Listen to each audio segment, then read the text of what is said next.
Welcome back to Extra Holiday Games. I'm Extra Holiday, and I actually made a joke in the between episodes about Minecraft 2.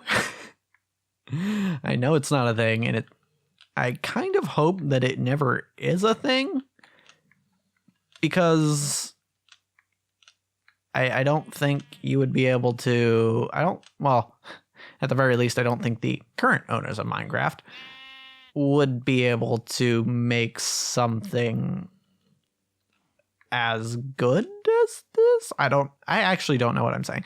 Basically, I feel like a lot of the initial ideas that resulted in this game are no longer with the people who own this game. And I guess cutting to the chase, Notch doesn't work on Minecraft anymore, so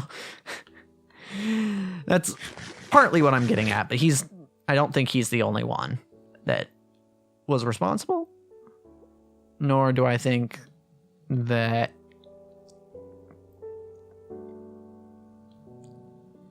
I don't know where I'm going with this. Point is, I don't think a Minecraft 2 would be as good. And I feel like people like to make fun of, people like to joke about, Skyrim and Minecraft being on every system imaginable. But I feel like, at least in Minecraft's case, I don't know about Skyrim, but I feel like at least in Minecraft's case, that's probably just the best way forward. Right? That's why it's happened, because how would you even make a sequel to this game? I mean, you can keep updating it, and they are still updating it. But to make an actual sequel would be crazy. If you're looking to make money off the Minecraft name, I think your best bet is just going to be to keep porting it to every system that comes out, because I don't think this game will ever lose its luster, so to speak. I think this game has something that will just last throughout the ages. It's like, I would say it's probably comparable to the original Super Mario Brothers. Like, that game, people still play that game to this day, and actually it may even be a little different in the fact that when people play Super Mario Brothers, there are people who are like, oh man, I can't believe this was a game back in the day. But I don't think that really exists with this game, or maybe it just hasn't been long enough yet, but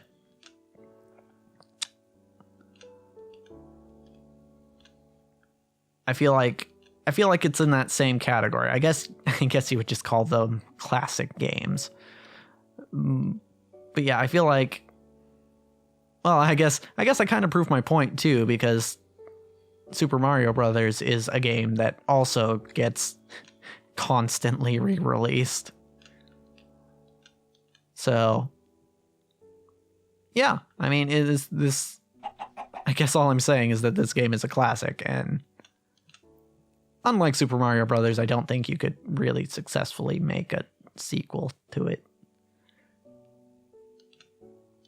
Super Mario Brothers 2, however, both the US and other version, the Western and Eastern version, I guess I could say.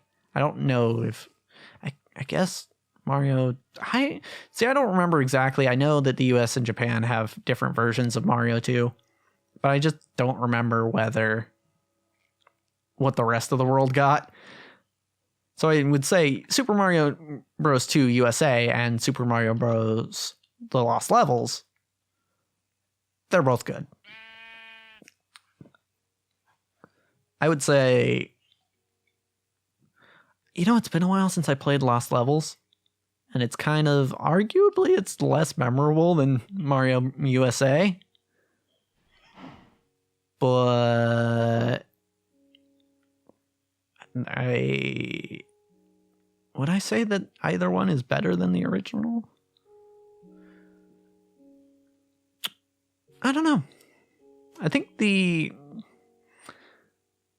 I would say probably not. Mario 2 has some really cool ideas in it. The USA version. Right? It plays differently is the thing. So it's harder to compare. It's not a classic Super Mario Brothers in the sense of how it controls and how the game goes, the mechanics work. Because if you didn't know, it was adapted. Japan thought Mario Lost Levels was too hard for a Western audience, so they didn't dumb it down. They just took a different game and then put a Mario skin on it, basically. That was Doki Doki Panic that they took. And yeah, they threw Mario characters in it, basically. And so that's why it plays different, is what I'm trying to say. Is because it was a different game entirely. And because it plays different, it's hard to compare to the original Mario Brothers. I don't know what it is about it, but if I have to compare, or like, if I had to say which one is better, I'd probably say the original is better, Mario 1. Because Mario 1 is, it's, I don't know, something's, I can't put my finger on it, man. I'd really have to think about it.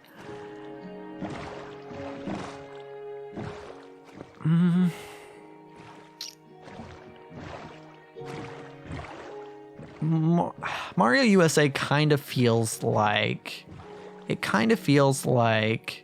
a lot of other early platformers, where I guess just in terms of the physics and the mechanics and stuff.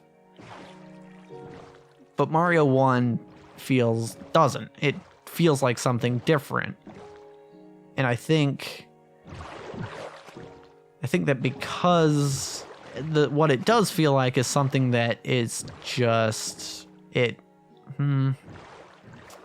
handles in a way that just kind of makes sense. And maybe that's hindsight talking, right? Because Mario 1 was not my first video game ever. It was not my first platformer ever. So obviously games that I played before that came out after that. And thus Mario 1 undoubtedly influenced those games. But even when I'm trying to separate myself from that idea, from the other games that I've played in that genre, I feel like, I don't know. I feel like it works, It works. Right? And not in the like, it works kind of way that most other platformers feel like.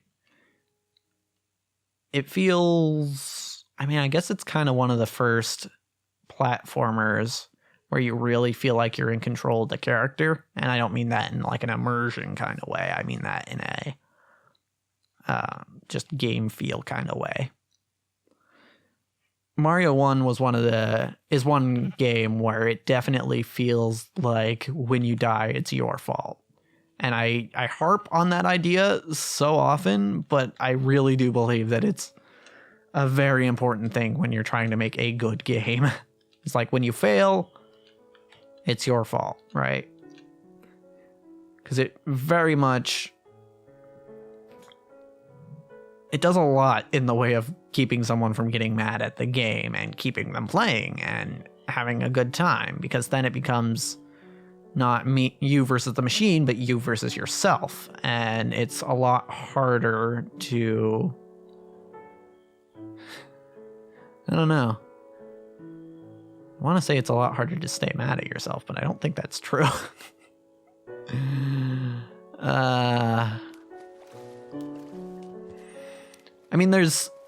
there's more power in fighting yourself versus fighting a machine.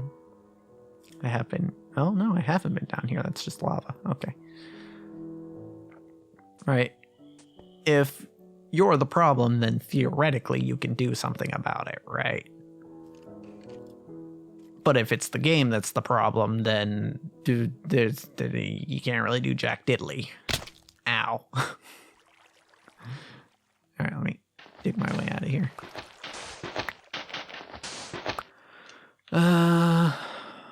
Yeah, and I think Mario 1 does a good job of making you feel like when you fall down a pit, it was because you hit the jump wrong and not because the pit appeared out of nowhere or there was no way to avoid it or anything like that. And granted, those feelings can still come up with people who are especially new to games, because it can feel like, because they are, how do I want to put this? Because the challenge is simply that much greater for them. It can feel unfair, and because they don't quite understand the game as much, because people who do play games a lot will pick up on the tropes that exist in video games, much like with any form of media with tropes, right? Like we know in movies, like 90% of movies that are made, especially nowadays, probably even more nowadays, have some sort of happy ending, right? And that's why when we watch something that's really, frankly, awful and detestable, like a lot of things in movies are, right? Particularly if they were real,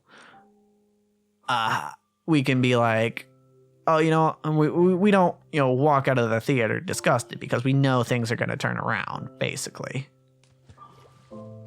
Unless the makers of the movie are specifically trying to subvert that expectation.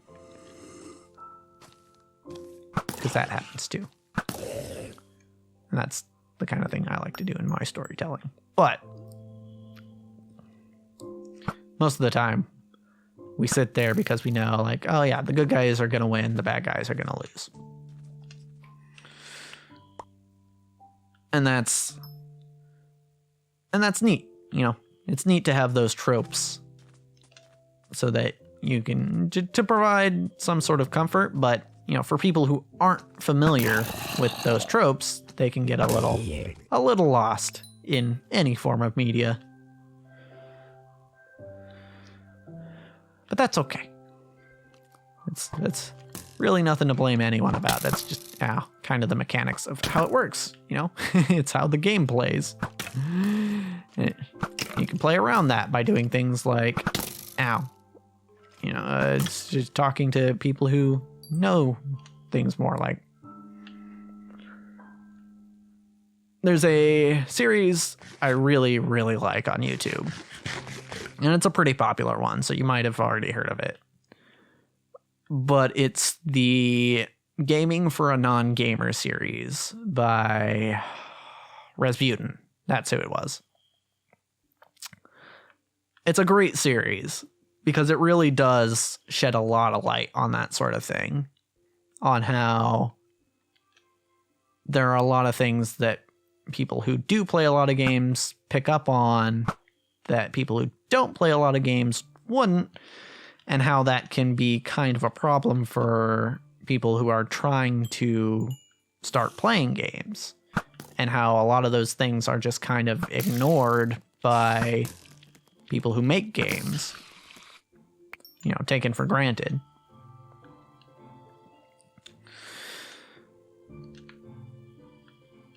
And overall, it's just a great series. I highly recommend it. Like, it's probably one of my favorite series on game design, or just period, on YouTube. So, being that this episode's about over, maybe we can talk more about it next time. But, like, because the episode's over, you can go watch it now. Like, I mean, it'd be cool if you watch more of my videos, but honestly, there's Raz's videos are just so much better. Go watch those. Because that's for this episode. That's a wrap.